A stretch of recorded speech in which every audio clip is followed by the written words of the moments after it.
नमस्कार मित्रों, मैं आपका दोस्त विशाल वर्मा आज आपको लघुत्तम सामर्थ्य यानी कि लासा के बारे में पढ़ाने जा रहा हूँ। लेकिन सबसे पहले लघुत्तम सामर्थ्य जानने से पहले हम ये जानते हैं कि अपवर्त क्या होता है।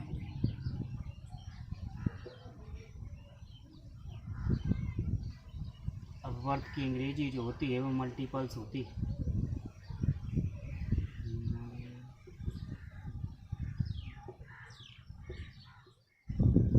हम जानेंगे कि अपवर्त क्या होता है। अपवर्त वो है यानी किसी संख्या का अपवर्त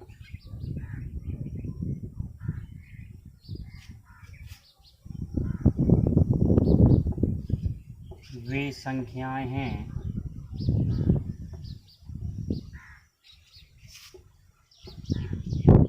जो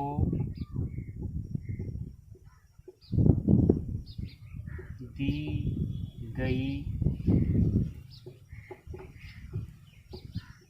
संख्या में 1, 2, 3, 4 डॉट डॉट डॉट यानी अनंत तक से गुणा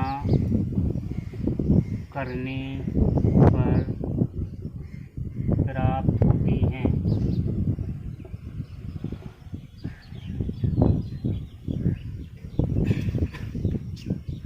तो अपवर्त मैंने क्या बताया, किसी संख्या का अपवर्त वे संख्याएं हैं जो दी हुई संख्या में 1, 2, 3, 4 यानी और आगे भी आप गुणा कर सकते हैं से गुणा करने पर प्राप्त होती हैं।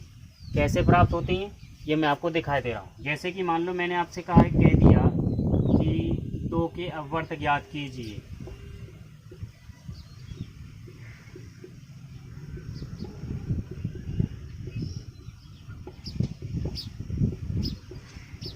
तो आप क्या करेंगे, कितने ज्ञात करने ये आपको दिया रहेगा, 10 निकालने, 20 निकालने, 25 कितने निकालने आपको कह देगा वो। तो 2 के अपवर्त कितने भी आप निकाल सकते, जितनी आपकी मर्जी हो। 2 के अपवर्त क्या निकालेंगे आप, 2 के अपवर्त कैसे निकालेंगे, 2 × 1 यानी 2 में 1, 2, 3, 4, 5 जहाँ तक आप गुणा करना चाहें आप वहाँ तक इसके में गुणा कर सकते हैं। जैसे ही आप 2 में जितने तक आप गुणा करते जाएंगे उतने ही आपको इसके अपवर्त मिलते चले जाएंगे। यानी 2 के अपवर्त कितने मिलेगा आपको, 2 मिल गया, 4 मिल गया, 6 मिल गया, 8 मिल गया, 10 मिल जाएगा, 12, इस प्रकार आपको आगे भी मिलते चले जाएंगे। तो ये इसके क्या हो गए, अपवर्त हो गए। तो अपवर्त क्या होते हैं, किसी संख्या का अपवर्त वे संख्याएं हैं जो दी हुई संख्या में 1, 2, 3, 4 और आगे भी जितनी आप निकालना चाहें उनसे गुणा करने पर प्राप्त होती है। तो ये आपके क्या कहलाते हैं, अपवर्त कहलाते हैं। तो अपवर्त ये हो गया। अब उसके बाद मैं आपको बताऊंगा कि लघुत्तम सामर्थ्य क्या होता है।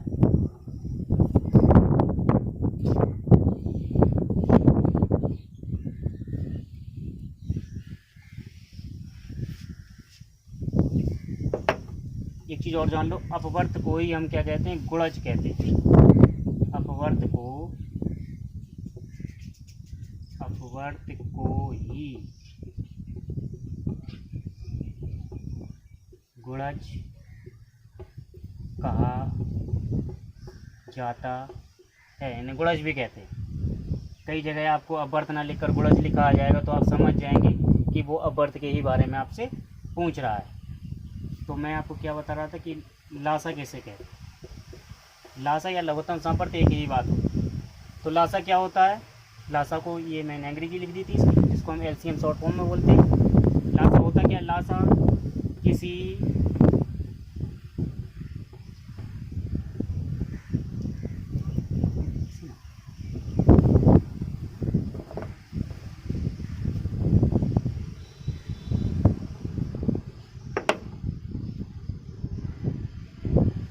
वह छोटी से छोटी संख्या जो दी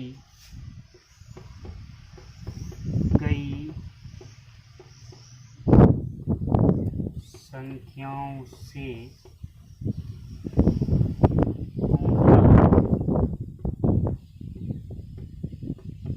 विभाजित हो जाती है तो वह दी गई संख्याओं की लासा कहलाती है।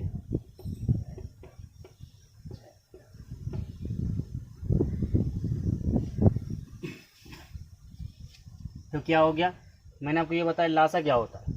वह छोटी छोटी संख्या जो दी गई संख्याओं से पूर्णतया विभाजित हो जाती है, तो वह जो भी संख्या आपकी दी होंगी ना, उनकी वो क्या कहलाएगी, लासा कहलाएगी। यह क्या है, आपकी लासा की परिभाषा है। तो उसके बाद मैं आपको बताऊंगा लासा ज्ञात करने की विधियां क्या होती हैं।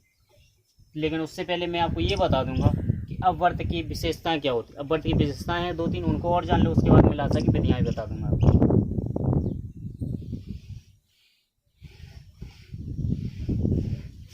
तो मैं आपको अपवर्त की विशेषताएं बताता हूँ। एक एग्जाम्पल देख लें आप सबसे पहले, जो कि मैंने पहले ही लिया था। जैसे कि मैंने लिया था 2 के अपवर्त। कितने लिए थे मैंने 2 के अपवर्त? 2, 4, 6, 8, 10, 12, 14, 16 यानी अनंत हैं। तो सब विशेषताएं देखें आप। अपवर्त की विशेषताएं। नंबर 1, आप देख रहे होंगे जो अपवर्त हैं, ये अपवर्त हैं। इसका अपवर्त क्या है कि संख्या के बराबर भी है और उससे बड़े भी हैं। ये क्या होगी आपकी पहली विशेषता, यानी अपवर्त जो होते हैं वो संख्या के बराबर और उससे बड़े होते हैं। नंबर 2, अपवर्त क्या है, असीमित होते हैं। इनकी कोई संख्या नहीं है, कितने होते हैं, अनंत हैं, जितने आप निकालना चाहें उतने निकाल सकते हैं। तो अपवर्त क्या होते हैं, संख्या के बराबर, बहुत से बड़े होते हैं। नंबर 2, इनकी संख्या असीमित होती है। और बस यही 2 ठीक है। सबसे पहला क्या है, अपवर्त जो होते हैं, अपवर्त संख्या के बराबर व उससे बड़े होते हैं।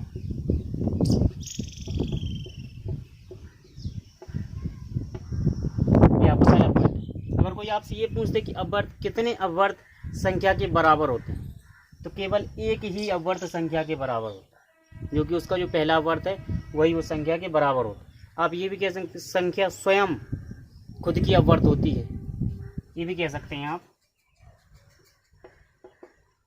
संख्या स्वयं की एक अपवर्त होती है।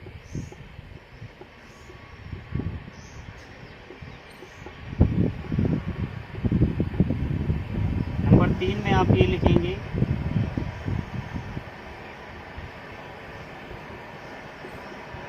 किसी भी संख्या के अपवर्त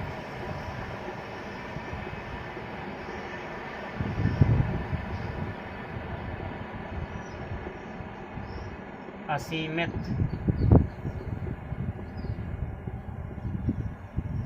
असंख्य या अनंत भी अनंत होते हैं। तो क्या बोला मैंने कि अपवर्त क्या होते हैं, संख्या के बराबर व उससे बड़े होते हैं। कोई भी संख्या स्वयं की भी अपवर्त होती है। किसी भी संख्या के अपवर्त असीमित, अनंत या असंख्य होते हैं। ये इन तीनों का मतलब एक ही है। अगर असीमित लिखा जाए तो उसका मतलब भी क्या है, असंख्य हो सकता है, अनंत हो सकता है, कोई दिक्कत नहीं। कुछ भी लिखा आ जाए आपको एक ही मतलब समझना है। इसका मतलब ये है कि इनकी कोई गिनती नहीं, असंख्य होते हैं, जितने आप निकालने चाहिए उतने निकाल सकते हैं।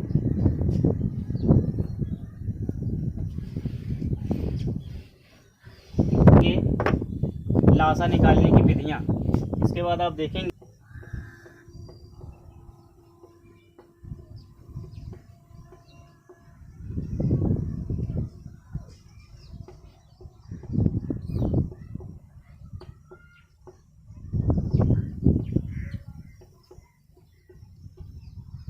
लासा निकालने के लिए। नंबर 1,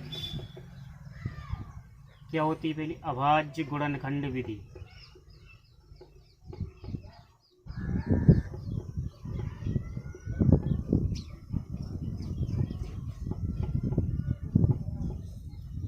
इसको बोलते हैं प्राइम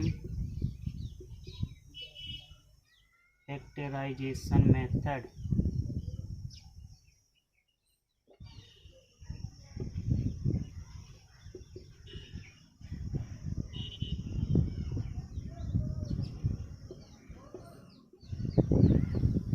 अभाज्य गुणनखंड विधि।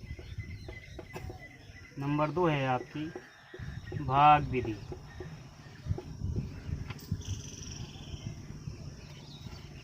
इसको बोलते हैं डिवीज़न मेथड। उसके बाद आता है आपका अपवर्त, यानी कि अपवर्त निकाल कर कैसे निकालेंगे, अपवर्त विधि। इसको बोलते क्या है? मल्टीपल्स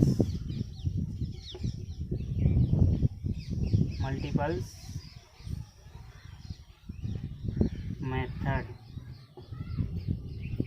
तो ये 3 विधियां हैं। कौन कौन सी हैं?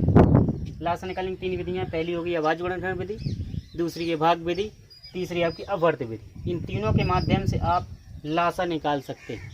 कैसे निकालेंगे मैं वो भी बता देता हूँ।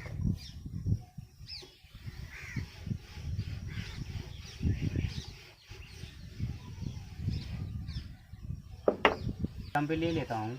सबसे पहले मैं एग्जाम्पल ले लें आप कि 2, 6 और 12।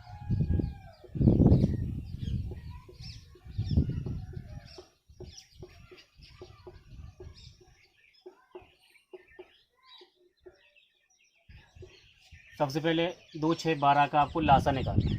मैं तीनों विधियों से आपको लासा बता रहा हूँ। सबसे पहले आप देखें अभाज्य गुणनखंड विधि से।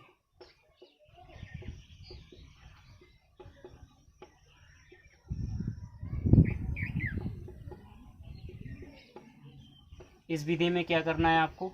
इस विधि में आपको करना है कि सबसे पहले आप तीनों संख्याओं के गुणनखंड कर लेंगे। 2 के आपने गुणनखंड किए 1, 6 के करेंगे आप 1 गुणा 2 गुणा 3 आ जाए। और 12 करेंगे आप तो 1 गुणा 2 गुणा 2 गुणा 3। ये क्या आ गया? आपका गुणनखंड आ गया। उसके बाद आप क्या देखेंगे? ये आपको लासा लिखना है। सबसे पहले क्या देखें? आप जो कॉमन मिल रहा है उनको लिख लें। सबसे पहले आप 1 गुणा 2। उसके बाद इसमें भी ये कॉमन आ रहा है, इसको लिख दिया। अब बचा क्या आपका? 2 अकेला। तो जो भी आपका बच रहा है आप उसको भी लिख देंगे, किसी को भी इसमें छोड़ना नहीं है। कॉमन लेने के बाद आपका 2 संख्याओं में जो कॉमन आ रहा है उसको भी ले लें, तीनों में आ रहा है उसको भी ले लें आप। ये नहीं है कि तीनों में नहीं आ रहा है तो आप उसको नहीं लेंगे। तीनों संख्याओं में कॉमन आ रहा है उसको लेना है, और 2 में भी अगर कोई कॉमन संख्या मिल रही है तो उसको भी ले लें, और एक्स्ट्रा में जो बचे उसको भी लेना। अब इनका आप गुणा करेंगे तो कितना आ जाएगा आपका? 12। यानी 2, 6, 12 का लासा कितना आ गया आपका? 12 आ गया। ये कौन सी विधि से निकाली आपने? कौन सी विधि है? अभाज्य गुणनखंड विधि। अब आपको मैं बताऊंगा भाग विधि। भाग विधि से देखें आप, ये अधिकतर लोग बच्चे भी करते हैं। 6, 7, 8 में बताई जाती है आपको, 4 में पढ़ाया जाता है, 4 से 5 में भी 5 के बच्चे पढ़ते हैं, 6 में पढ़ाया जाता है। तो लासा कैसे निकालेंगे आप? 2, 6, 12 का 2, 6 और 12 इस प्रकार लिखकर आप क्या करते हैं? 2 से भाग देते हैं।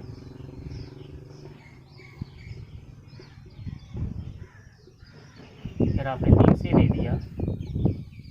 जब लास्ट में आपका यानी अंत में अगर आपको 1 1 मिल जाए तो समझ लेना कि आपका लासा पूरा हो गया। भाग विधि से आपको इस प्रकार लासा पूरा हो जाता है। फिर आपको जो भी यहाँ पर मिल रहा है आप उसका क्या कर देंगे? गुणा कर देंगे। यानी लासा बराबर कितना आ जाएगा? 2 गुणा 2 गुणा 3, यानी इसका भी लासा कितना आ गया? 12 आ गया। उसके बाद अंत में कौन सी विधि बची है आपकी? अपवर्त विधि बची है, उसको भी देखें।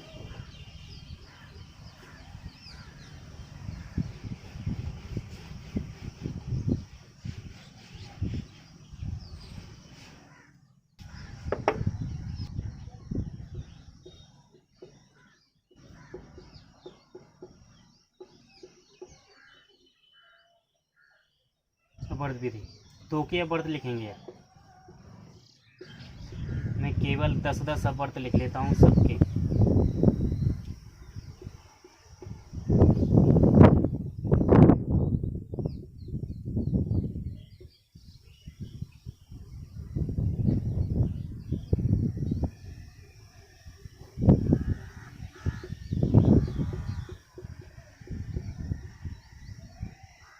छः की लिखेंगे आप।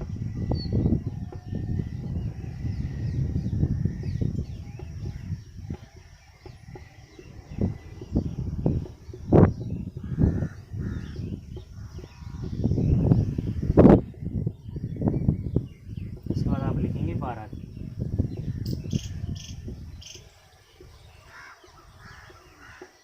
12 के वर्त कितने हो जाएंगे? 12।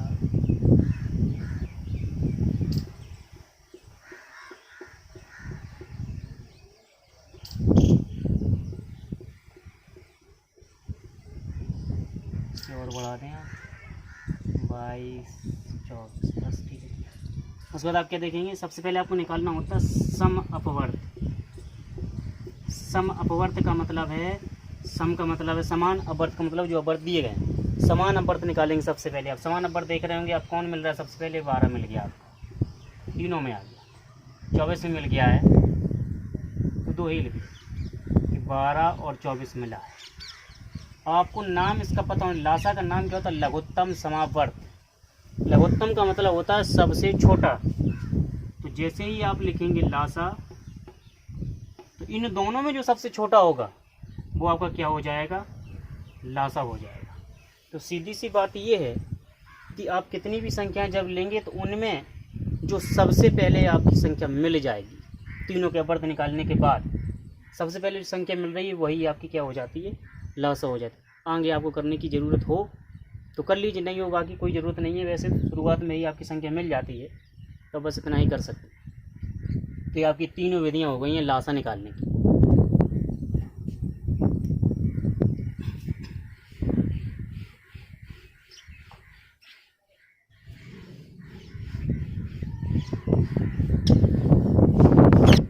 अब आप पढ़ेंगे महत्तम सामवर्त के बारे में, यानी मासा क्या होता है। देखिए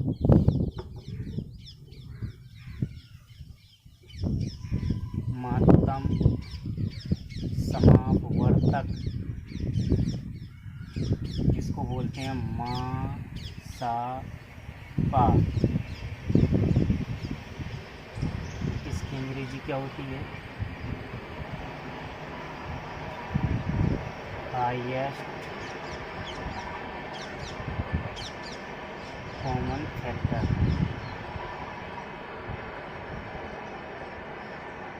इसको बोलते हैं हम HCF। तो इसमें सबसे पहले हम जानेंगे अपवर्तक क्या होता है, जो कि इसमें छुपा हुआ है। अपवर्तक क्या होता है?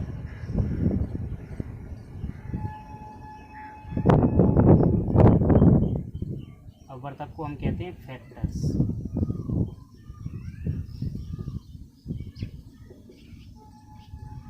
अपवर्तक क्या है? देखें, अपवर्तक वह बड़ी से बड़ी संख्या है, या ऐसे कह सकते हैं आप, अपवर्तक क्या है कि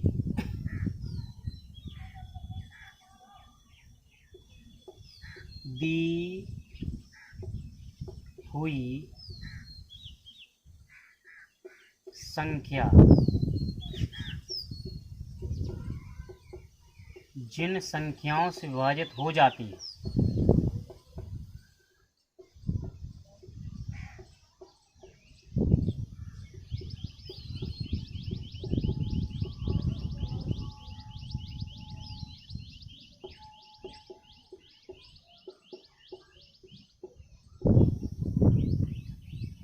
दी हुई संख्या जिन संख्याओं से विभाजित हो जाती है वे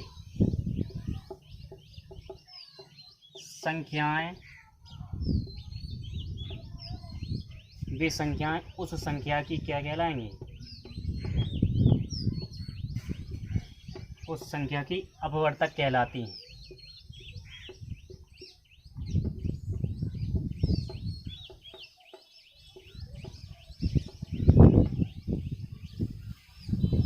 तो अपवर्तक क्या होता है? दी हुई संख्या की यानी दी हुई संख्या जिन संख्याओं से विभाजित हो जाती है वे संख्या क्या कहलाती, उस संख्या की अपवर्तक कहलाती। तो आप इनको निकालते कैसे हैं? मान के चलो मैंने आपसे बोल दिया कि 12 की अपवर्तक निकालिए, तो आपने क्या लिखा? आपने ये देखा सबसे पहले कि 12 किस संख्या से विभाजित हो रहा है। 12 आपका 1 से विभाजित हो जाता है, 2 से हो जाता है, 3 से हो जाता है, 4 से हो जाता है, 6 से हो जाता है और 12 से हो जाता है। यानी मैंने क्या बताया कि दी हुई संख्या जिन संख्याओं से विभाजित हो जाती है वो सभी संख्याएं इस संख्या की क्या कहलाती हैं? अपवर्तक कहलाती हैं। बात समझ में आ गई होगी। यानी वे सभी संख्याएं जो इस संख्या को विभाजित कर देंगी तो वे सभी संख्या क्या कहलाएंगी? इस संख्या की अपवर्तक कहलाएंगी। अब विशेषताएं देख लीजिए आप, विशेषताएं क्या होंगी इसकी?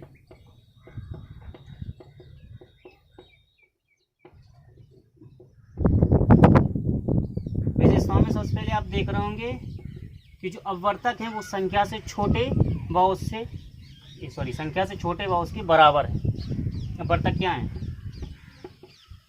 संख्या से छोटे व उसके बराबर।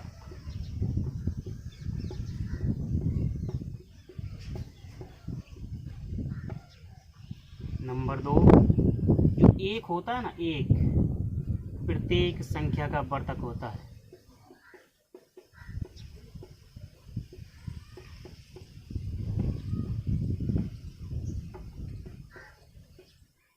एक प्रत्येक संख्या का अपवर्तक होता है। और तीसरा पॉइंट मैं आपको बताऊंगा कि अपवर्तकों की संख्या कैसी होती है? सीमित होती है। इसके बाद इसकी कोई अपवर्तक नहीं निकलेंगे, यानी इनकी संख्या सीमित होती है।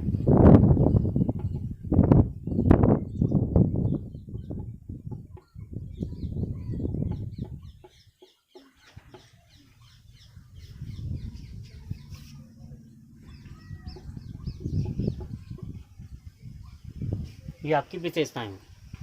अपवर्तक क्या होता है? दी हुई संख्या जिन संख्याओं से विभाजित हो जाती है वे संख्याएं उस संख्या की अपवर्तक कहलाती हैं। ये अपवर्तक हो गए हैं।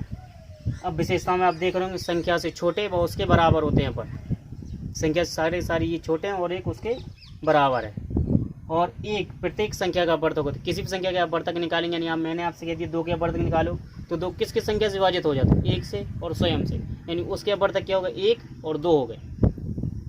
इनकी संख्या कैसी होती है? सीमित होती है। तो ये आपकी अपवर्तक की विशेषताएं थी और अपवर्तक की परिभाषा थी। इसके बाद मैं आपको बताऊंगा मासा क्या होता है।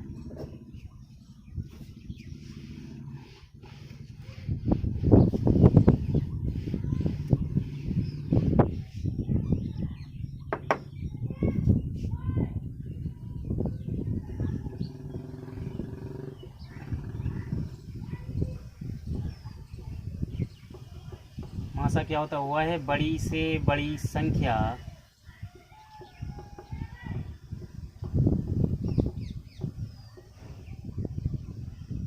जो दी हुई संख्याओं को विभाजित कर देती है,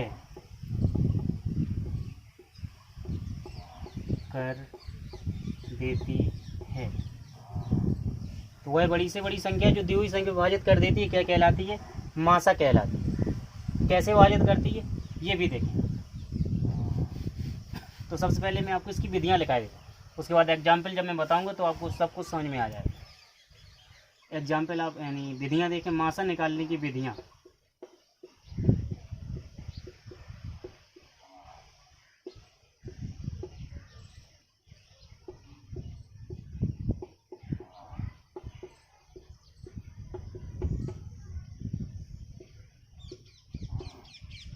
क्या लिखेंगे आप? नंबर 1 अभाज्य गुणनखंड विधि,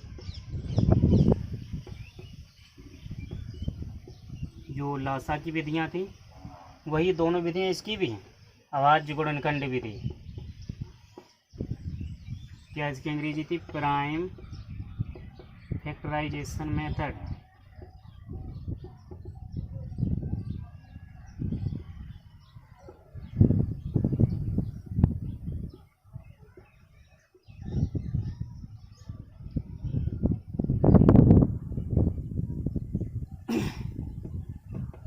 उसके बाद दूसरा क्या है, भाग विधि।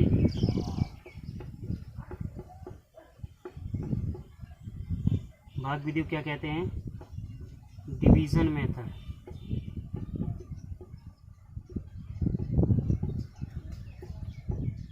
तीसरे नंबर पर आपकी आती है अपवर्तक विधि।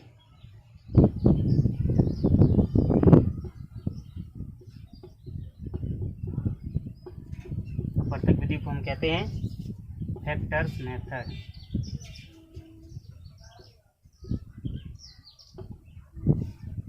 ओके, ये आपकी तीनों क्या हो गई, विधियां हो गई।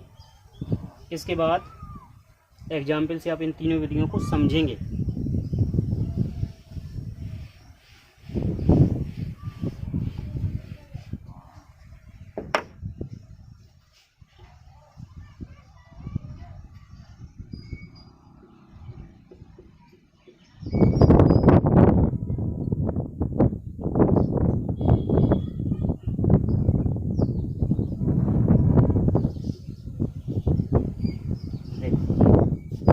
मैंने दिया है 35 और 40 का मासा निकालो।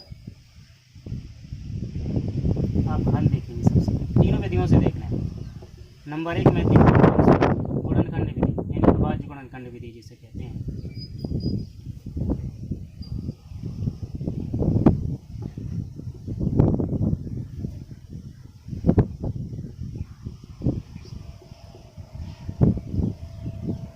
तो सबसे पहले आप 35 गुणनखंड आप करेंगे तो 1 गुणा 5 गुणा 7। उसके बाद आप क्या देखेंगे, 40 के आप गुणनखंड करें। 40 गुणनखंड 1 गुणा 2 गुणा 2 गुणा 2 गुणा 5, ये आपकी 40 की। इसमें आप मासा निकालने में सबसे सरल विधि है यही मान लो। इसमें जो मिल रहा है ना, क्या मिला, 5 और 5 दोनों मिल गया, बस यही इसका मासा हो जाए।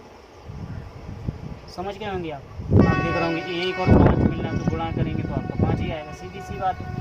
यानी जो आपका मिले संख्याओं में केवल वही इसका मासा हो। दूसरी विधि क्या होती है आपकी, भाग विधि। भाग विधि देखेंगे आप। भाग विधि में क्या करना है आपको कि आप क्या करेंगे, 35 का भाग 40 में देना है आपको। यानी छोटी संख्या से हम बड़ी संख्या में भाग देते हैं। जैसे भाग दिया आपने 35 से कम 35, शेष कितना बच गया, 5। तो अब जो शेष बचेगा, शेष का भाग फिर आपको इस संख्या में देना है जिससे आपने इसमें पहली संख्या में भाग दिया। तो आपने 5 का 35 में दिया, 5 सते 35 कट गया। तो अंत में जिस संख्या से भी भाग चला जाता है लास्ट में, तो वही आपका क्या हो जाता है, मासा हो जाता है। यानी आप देख रहे हो कि 5 से भाग लास्ट में चला गया और ये भाग कट गया, तो मासा कितना आ जाएगा, 5 आ गया। इसके बाद आती है कौन सी आपकी विधि, अपवर्तक विधि।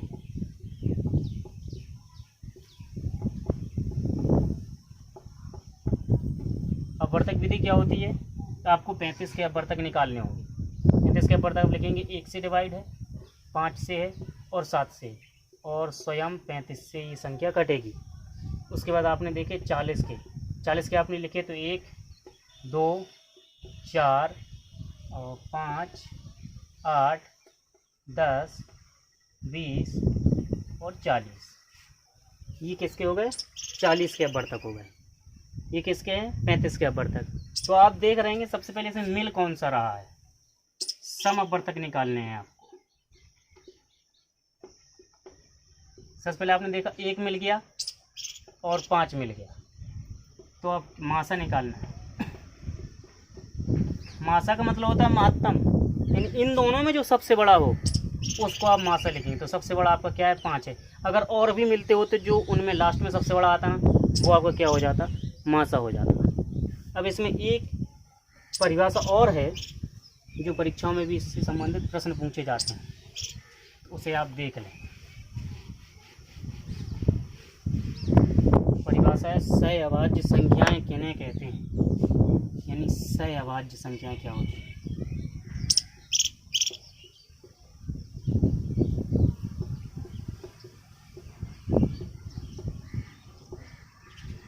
इनको अंग्रेजी में बोला जाता है को प्राइम नंबर्स।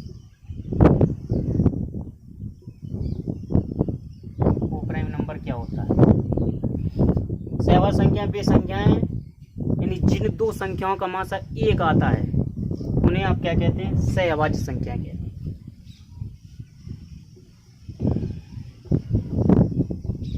इन दो संख्याओं का मासा एक होता है, उन्हें क्या कहते हैं आप? सहभाज्य संख्या के। ये आपकी सहभाज्य संख्याओं की परिभाषा है। तो ये सहभाज्य संख्याएं, जैसे ये एग्जाम्पल में आप ले लें 2 और 3 है। अगर इनका आप मासा निकालेंगे तो कितना आएगा? 1 आएगा। 2 का भाग 1 में देंगे एक बार, 1 का भाग फिर 2 में देंगे 1 आएगा। तो ये क्या होगी आपकी सहभाज्य संख्याओं। सहभाज्य संख्याओं में कौन कौन संख्या सहभाज्य संख्या होती है, इसको भी जानना बहुत ज़रूरी है। तो सबसे पहले आप क्या देखेंगे कि सहभाज्य संख्या या तो दोनों विषम हो सकती हैं, दोनों विषम होंगी, विषम होने के साथ साथ अभाज्य भी होंगी। दोनों आपकी विषम अभाज्य होती है। नंबर 2, या तो एक सम व दूसरी विषम होगी। तीसरे नंबर पर क्रमागत विषम संख्याएं होंगी।